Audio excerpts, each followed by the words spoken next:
Well, hello, I'm with my good friend Nijay Gupta, coming to you from the People's Republic of Portland, and I'm down here in Melbourne grad, currently under house arrest because Supreme Leader Daniel Andrews cannot manage his hotel quarantine. Not that I want to be political on this show or anything, but I have recently started a website called the Melbourne People's Front. Anyway, Nijay, good morning to you. Well, good morning from my point of view. It's probably late afternoon to you. And how are you this, what, Sunday afternoon for you? Sunday afternoon. Yeah, hi Mike. Sorry about that. Yeah, good to see you. It's Sunday afternoon. We've had a ton of snow, our first snowstorm here in Portland this for the season. So we're having a good time, enjoying the.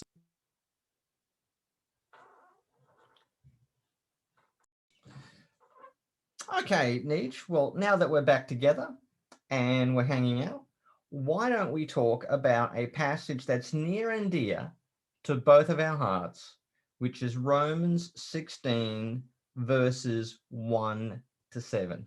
Now, here I have to tell you something that I started out in my Christian faith being vigorously, almost viciously complementarian. Now you're probably going like, what, Michael? You know, um, and there's a lot of things I could go, but I could go all the way back and talking about my relationship with mother and every woman I've known before I got married and a whole bunch of mommy issues and kind of things. But when I first became a Christian, I took to complementarian very naturally.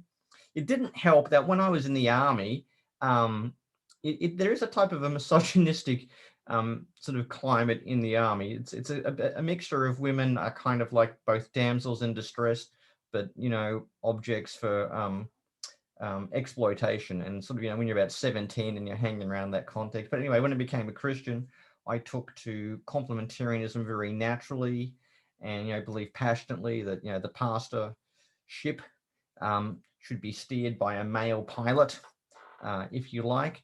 And yeah, that's what I believed. And I was, I read all the normal complementarian literature, and I just assumed that people who were egalitarian were more liberal, were more soft and flexible with the authority of scripture, which clearly taught, things like male headship and the teaching office is to be male.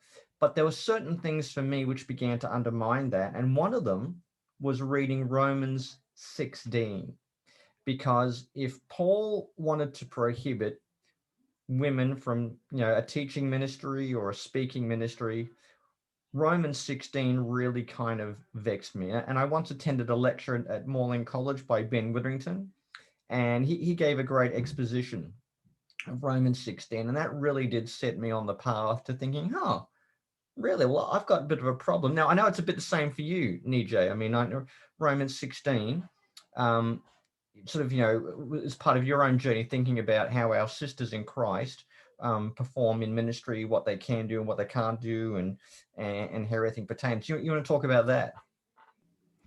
Yeah, thanks, Mike. So, I had a very similar story to you that, in my early years of my faith, I was a huge fan of Wayne Grudem and John Piper. In college, I was involved with Campus Crusade for Christ, and it was the hardcore thing to do to read through Grudem's systematic theology cover to cover, which I did. And I drove one time in college, I drove 16 hours from Cincinnati, Ohio to Dallas, Texas to hear John Piper speak at Dallas Seminary Chapel. These were his Christian hedonism days. And he was my hero. And he got me into Jonathan Edwards. So I thought to be a serious Christian, you have to study the Bible and think like Piper and Grudem. I mean, they had it all, so to speak, according to the group that I was, running with at the time. And, in seminary, I did some studying, I changed my mind, but Romans 16, as you say, is a big part of that. I actually, several years ago, I listened to a lecture by Beverly Gaventa on Romans 16. It's captivating. Go onto YouTube, type in Beverly Gaventa, and she has a couple lectures, one on Phoebe, one on Junia. They're both show stoppers and pretty powerful. And what's crazy is, Mike, you you wrote a commentary on Romans. There's so much to talk about in Romans 1 through 15. And I feel like for so many scholars, for so many pastors, 16 is kind of an afterthought. I remember one scholar referring it to as the back of the envelope. You read Oh, the front, you open up the text, and you don't really get to the back. And man, once someone like Witherington for you, Gaventa for me, actually unravels all the details. You're a historian like me, and you love the details. mm, How much have we learned about the early church just from those little tidbits, names, couples, commendation from Romans 16. So just packed into a small set of verses, it's a gold mine for historians. So it's played a big part. A question I want to ask you is, Romans 16 is a weird text in the sense that scholars in the past have thought maybe this isn't part of the letter. Can you oh, just give a short summary? I've never understood this argument. It's before my time, mm. and you're old, so you can tell me, why did people ever argue that Romans 16 was never a part of this letter? Where does that come from? It comes from a number of places. The ending of Romans is a bit weird. We've got this doxology that tends to float around the manuscript tradition. And I think it was, if I'm correct, T.W. Manson who suggested that this part of Romans 16 was actually originally intended as a as part of something on the letter to the Ephesians, mainly because I think people like Priscilla and Aquila were in Ephesus at one point with Paul, or they'd been there, and so he's writing it to when they are there, that type of thing. But I've never, I mean, that view is sort of it's worthy of a footnote, but it's never really caught on. It's never really been significant. But what is significant is when you just work through this part of Romans line by line. What you learn, I think, is remarkable, and it's a really interesting window into the life of the early church. Now, this part of Romans 16 is where Paul is sort of like greeting everyone he knows, and you can try to discern how many house churches there were in Rome and who made them up. So that's one thing, and we tend to think there's about at least 5 house churches there, and they're just the ones that Paul knows about. Okay, and some of these people he knows, some he doesn't know, and he kind of ends up, he's commending, he says, his sister Phoebe, who is a diakonos. So that's the first thing. What does a diakonos mean? Does this mean an official deacon, or is it a general servant? Could go either way. Although, given what Paul writes in places like Philippians, I tend to think she was actually a deacon, and she's from the Church of Cenchrea on the east side of Corinth. And basically, she seems to be the letter carrier, or Paul's envoy to the Roman churches. Now, this is where the debate gets in, Nijay, and I'll have to hear your position on this. As the letter carrier or the letter bearer, was it her job to read the letter? So did she go around all the house churches reading this letter to all of them? Or did she just kind of like the FedEx delivery lady, just kind of puts in the mailbox and then just kind of gets on the next ship, out of Ostia and back to Corinth or something? Or does she do something else? Now, I've got my own opinion on this, which I'll share in a minute. But what's your view on this, Nijay? Yeah, Phoebe is a fascinating case because she, in some ways, is someone that Paul rubbed shoulders with. Maybe he stayed with her. Maybe she had a large house and he stayed there. I think Gaventa kind of points to that possibility. She seems to be a person of means. She's not traveling with a husband, apparently. And she heads into this town, and the commendation he gives is, basically let her set up shop, give her whatever she needs, take care of her. In terms of what she does there and how she interacts with the letter, I just taught on this in class, and it's a really interesting subject. One of the best articles on this is by Peter Head, who's in the UK. Yep. He's written on letter carriers, and I think he studied the Oxyrhynchus papyri. He wanted to find evidence of what they do. His conclusion I've passed on to my students because I think it's really powerful. He says he's not sure whether the letter carrier kind of had this expectation of reading the letter.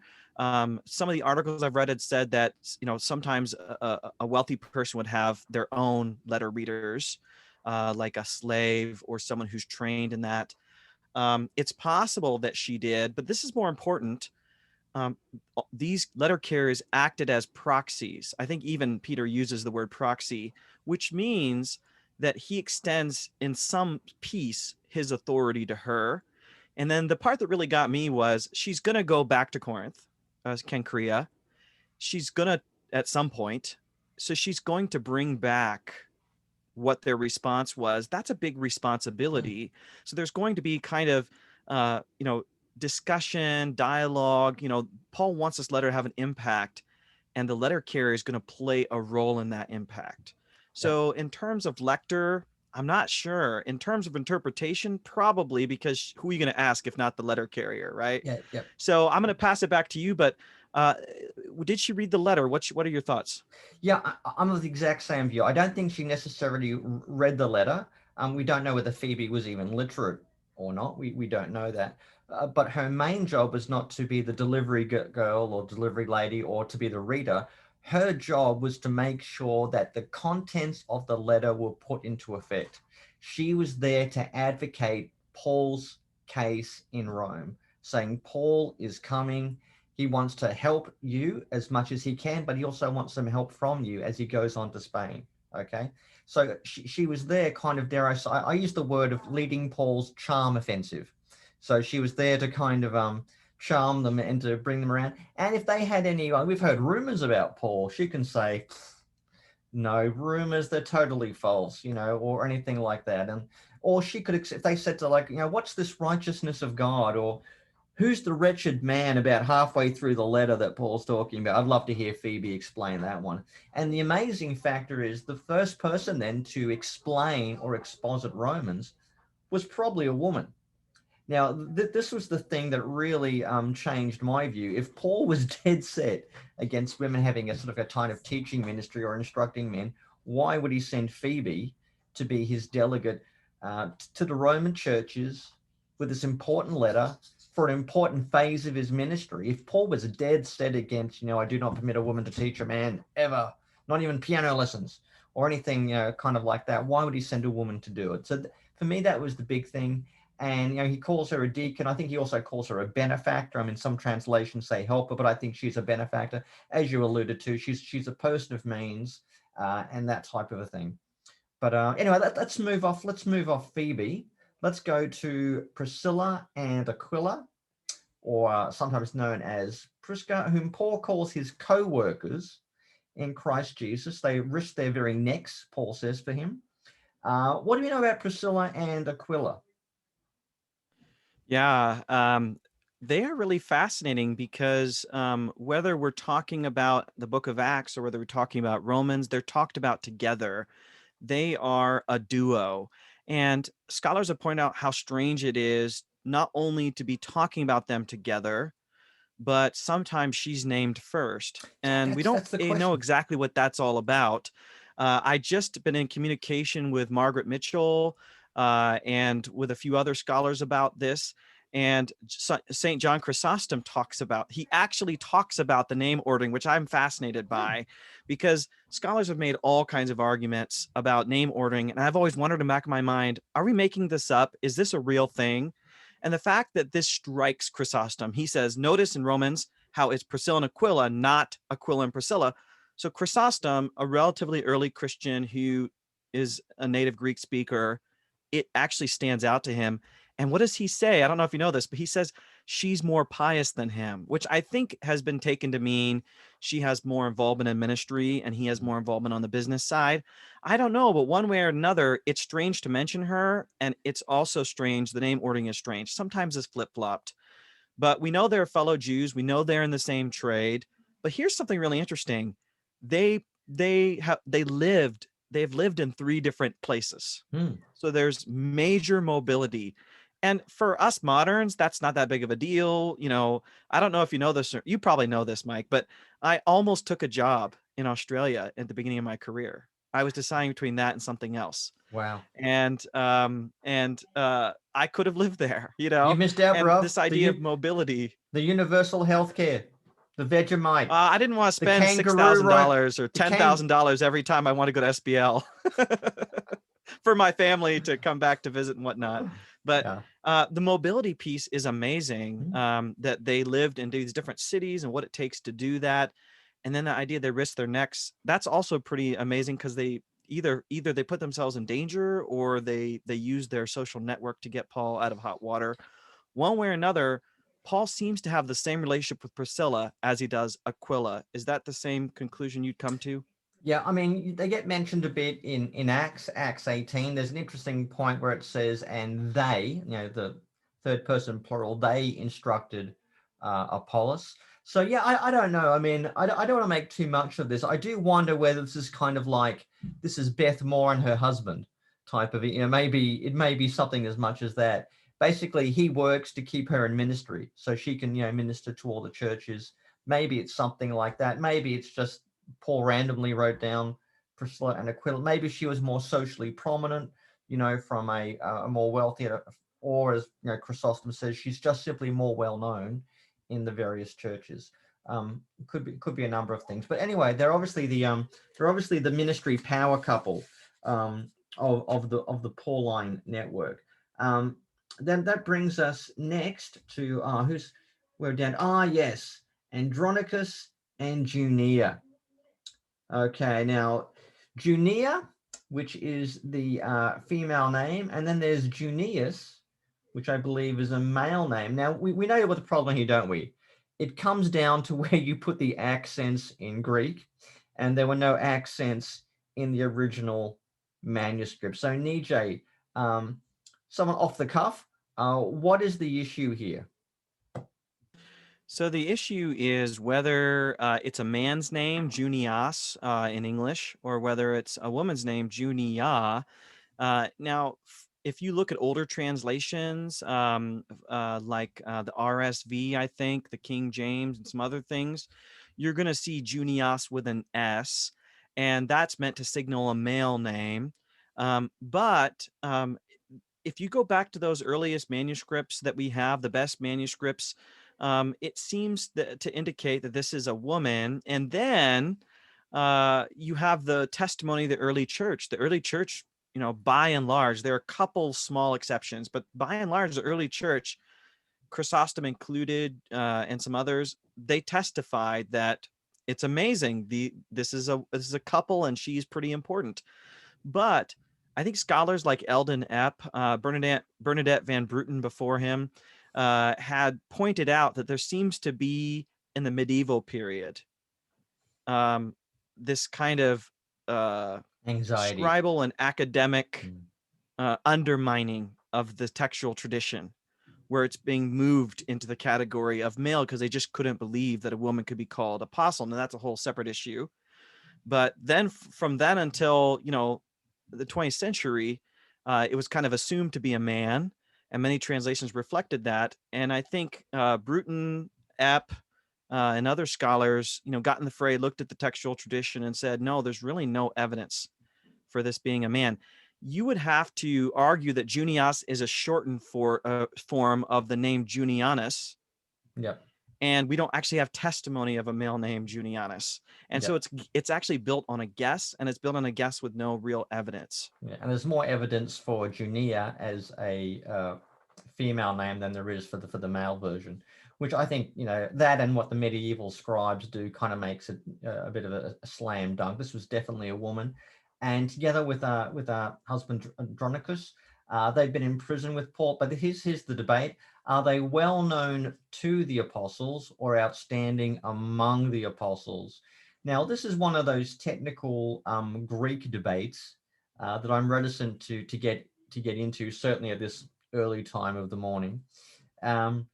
But yeah, I mean, I think the vast majority of translators say that they are outstanding among the apostles. Now, some people kind of get like, oh, we can't have a female apostle. For me, the issue is, what does the word apostle mean here? Does it mean they were among the original disciples of Jesus, or even the 12 or the 70, or or the 500 who saw the risen Jesus? I think here apostle is in the same sense that Epaphroditus is an apostle of the Philippian church, or Titus was an apostle. I think, was it of the Corinthian church or the Ephesian church? So it just means one who's sent out, one who's a delegate. So I think they're involved in maybe a very similar work to Paul, being sent out in mission and ministry, that type of thing. I don't think they're part of the, what you would call the apostolic college, from which the bishops these days are descended. No, nothing like that. I think it's just those who are sent out by churches to do a very particular ministry of evangelism, planting and establishing new churches. Is that your take, Nijay? Yeah, Richard Bauckham has done some really good writing on this. Mm. Linda Belleville has done some writing on this, Cindy Westfall.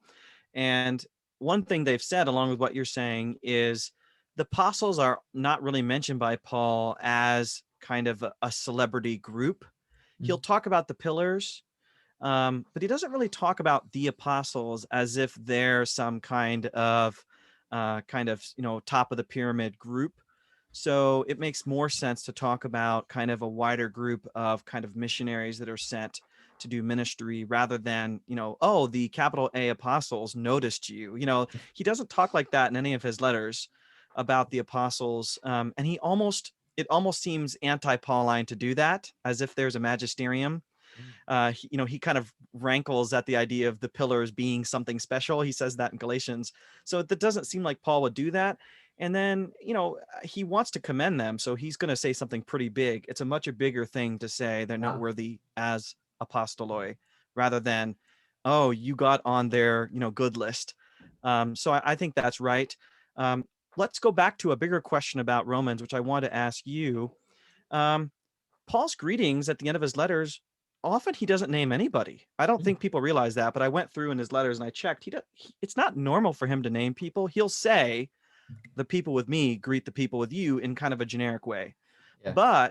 And he'll go off script sometimes and name people, Colossians, I think, 1 Corinthians. But here, not only the number of people, but then he does this weird thing where he doesn't say, I greet you. He says, you greet that person, meaning there's something else going on here, because he doesn't say, I greet you. Yeah. Tell me what you think, because I have some suspicions and ideas, but this seems rhetorically strategic rather than just, warm hugs from Paul at the end of a letter. Yeah, kind of like, peace out or kiss kiss. It's a bit more than that. Yeah, I mean, it is weird. He mentions all these people, some who seem to be socially prominent in Corinth, like Erastus, who I think is like the aedile or the city manager, if you like. What I think Paul is trying to do is paint the strong connections that exist, well, either trying to describe the ones that already exist or to strengthen the relationships that are there between sort of, his peeps in Corinth and the wider Pauline network and those who are in Rome. Because you have to remember, Rome is not a group of Pauline churches. Christianity has come to Rome independently of Paul. Okay. Now there are some Pauline sympathizers there. You got Priscilla and Aquila, and that they've gone back to Rome, and there's a whole bunch of other people there he knows, but it's not like they're part of Paul's network. So he wants to solidify the relationships between the various groups of Christians, not like to co-opt them into his own like denomination or anything like that. But he wants to build relationships across these various churches. Is that your understanding, or you got a different angle? Yeah, I talk in terms of three layers. One is the kind of self-vouching layer, which is Paul saying, I'm not a weirdo. You've heard things about me. I'm not as bad as they say. In fact, I know a lot of you, and I know these people, because he says things about them they already know. Like, they lead this church and they do that, and their favorite TV show is this, and they listen to this music. So he's showing how much he already knows about the people there. So there's some networking. Another layer seems to be that he's trying to catalyze what he writes in 14 and 15 about unity and intercooperation. So, you at this house church, you should look favorably upon the people at this house church, and vice versa. And so he's naming people in different house churches. There's an interesting third layer that's possibly there. I get this from someone like Andrew Clark, who says, is Paul going out of his way to destabilize social status? So he's naming a lot of women, even though he names more men than women. What he says about women, he offers more commendations of women than men. So Yeah. when he adds flourishes like they work hard, they risk their neck, he says that more about women than he does about men. Yeah. Could he be, and then in terms of some of the people he commends are Gentile names, some of them are Jewish names, some of them may have been slave names, meaning they were born as slaves. They could be Yeah. free by the time he writes the letter. They're born as slaves. Some of them seem to be people who were never slaves in terms of their names. I wonder if there's a bit of Galatians 3 kind of showing the kind of destabilization of status, because as I said before, just the number of women that Paul knows as leaders, he says nothing negative about any of them, is pretty amazing. And he doesn't, interesting thing is he doesn't genderize his commendation. So the language of working hard, kopiao, the language Yeah. of of co-workers, sunergos. He uses the same language for men as he does of women. Do you think that's significant that his commendation isn't genderized? He doesn't say she's so gentle, he's so brave. Like that's a very Yeah. normal No. thing to say in the Roman world. Yeah. But Yeah. is there something to make of that? I think Paul definitely does try to destabilize the honor shame game. And you see that explicit. I mean, he says that explicitly in Romans 12. He says, pursue the honor of others over and against yourselves. So, so try elevate your friends, your fellow Christians, elevate their honor at your own expense, which was the exact opposite of the honor game. The whole thing was you have to excel over and against your peers. These are not your friends, they are your rivals in the pursuit of a limited volume of honor that is available for where you are in your social status. So given that Paul does explicitly censure playing the pursuit of honor game, he who wins the most honor, he who dies with the most honor wins, something like that I think does work. And he does commend a large number of women. He doesn't say like, I love Jane and Mary, they do the best flower arrangements while Bruce and Tim are out there preaching. He doesn't do anything like that, which I guess maybe tells us more about our own context than about his. But yeah, it's the large number of women and slave names. And what I always find ironic is when people say Christianity is a kind of like an anti-woman and a pro-slavery movement. And because they're largely interpreting Christianity through the lens of a Western context in the 19th and maybe early 20th century. Christians were obviously not sort of 1960s feminists, therefore they must have hated women. And because there were some pro-slave Christians throughout history, particularly in America, obviously all Christians have been pro-slavery. But I'll never forget what Oregon Report's Kelsis says about Christians. He says, Christianity is a servile religion. It's a religion of women, slaves, and children. Okay. It's no wonder they worship a crucified victim. It's a religion for the weak, the feminized, and the dregs of society. And that's what always baffles me when these people all get up into that Christianity is inherently bad in this way. In its context, I think it does destabilize some of those power relationships, whether we think of it as slavery or as patriarchy. Yes, we know that a lot of this stuff eventually did get vaguely Christianized and then affirmed into imperial and feudal contexts and colonial contexts. But there is something there that that does take the weak, the powerless, and kind of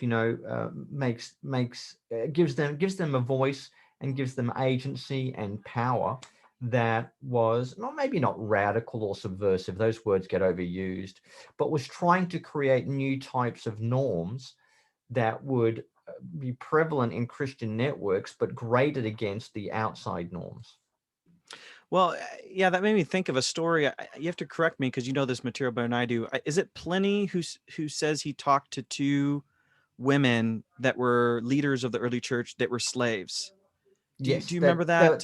Was it Pliny? they would in his letter to Trajan, he spoke to two deaconesses in Asia, in Yeah. Bithynia. Yeah, And they were maidservants or something like that. yeah, They were definitely on the lower end of the social scale.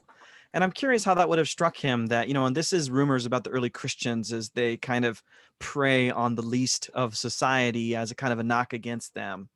Yep. And at the same time, this thing ended up kind of growing like wildfire. Yeah. Yeah, and that's why it took root particularly amongst the underclass, and which is not uncommon. I was listening to a podcast the other day, and there was this big religious movement in Brazil, I think in the 18th century, where there was I can't remember the chap's name, prophetic leader who led a whole bunch of ex-slaves and ex-prostitutes and beggars out, and they formed this commune. That they were waiting for some Portuguese king to return from the dead to come and save them. So a little bit peculiar and strange. But it was a message very much for the underclass. And it was for those who were the have-nots, which is very interesting because, certainly the majority of churches that I have, it's that kind of respectable evangelical middle class, which we tend to have, rather than for the down and outs and the have-nots. Okay. Or the type of people that Paul talks about, those without honor and status and means, that type of thing. So it's definitely a sign of how times have changed. But we probably have to wrap up, Nijay. So final thoughts on Romans 16.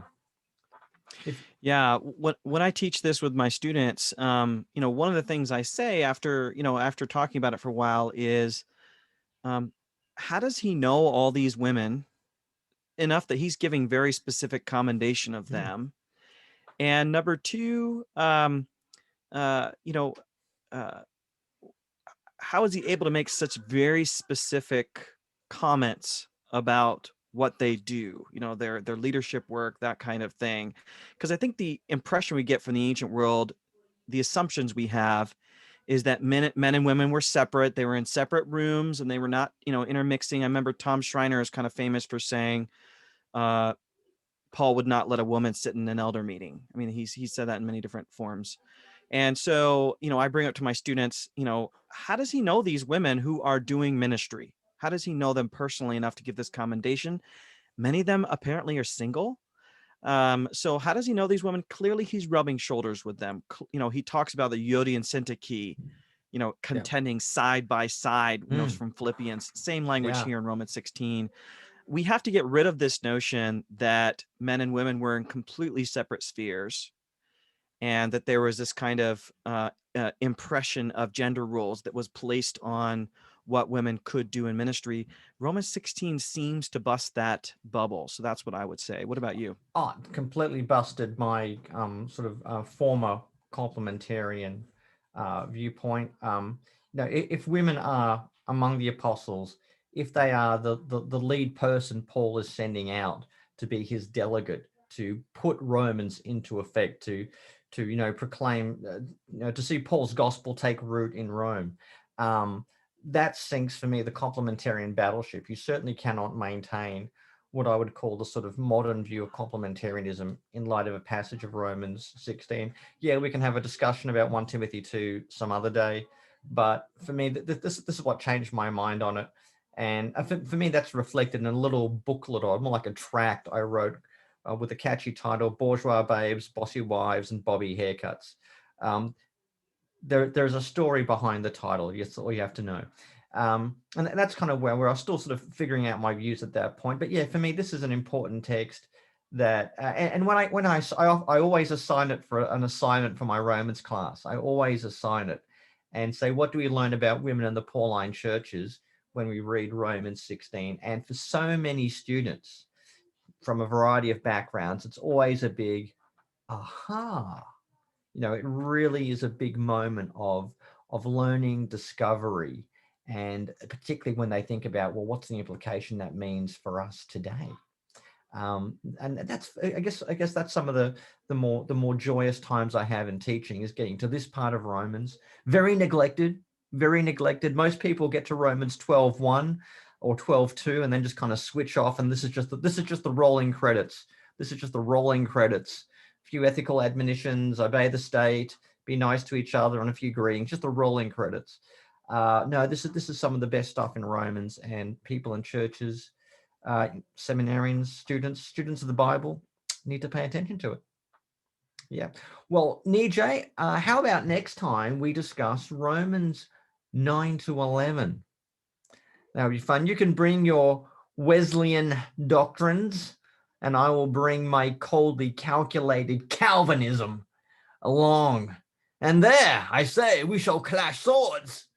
And I'm not a prophet, but you will be bettered and bested with a little bit of humiliation. And then I shall salt the ground where you lie, or something along those lines. So that's what we'll do. I think we'll do Romans 9 to 11 next time we chat. But if people watching have any suggestions of what they'd like Nijay and I to discuss, particularly if it pertains to Paul or Romans, maybe, feel free to leave a suggestion. I'd love to hear what people would want us to talk about. But yes, next time we shall have the battle royale of an exegetical dueling between his Wesleyanism and my Calvinism, and undoubtedly the Calvinism shall be proved victorious. So yeah. Well, So I can't say I'm destined to win, but I will do my best. Get your affairs in order, Nijay. Get your affairs in order. Kiss your wife farewell. Tell your children you love them, and we shall be back for a great discussion on Romans 9 to 11, where we'll find out it actually has nothing to do with Calvinism at all, to be honest. But that's another story. Well, Nijay, God bless you, and enjoy the snow. A bit of snow sledding. Do build a snowman or something like that. And I look forward to seeing you maybe next month or the next time we get together and chat. Cheers, mate. Thanks.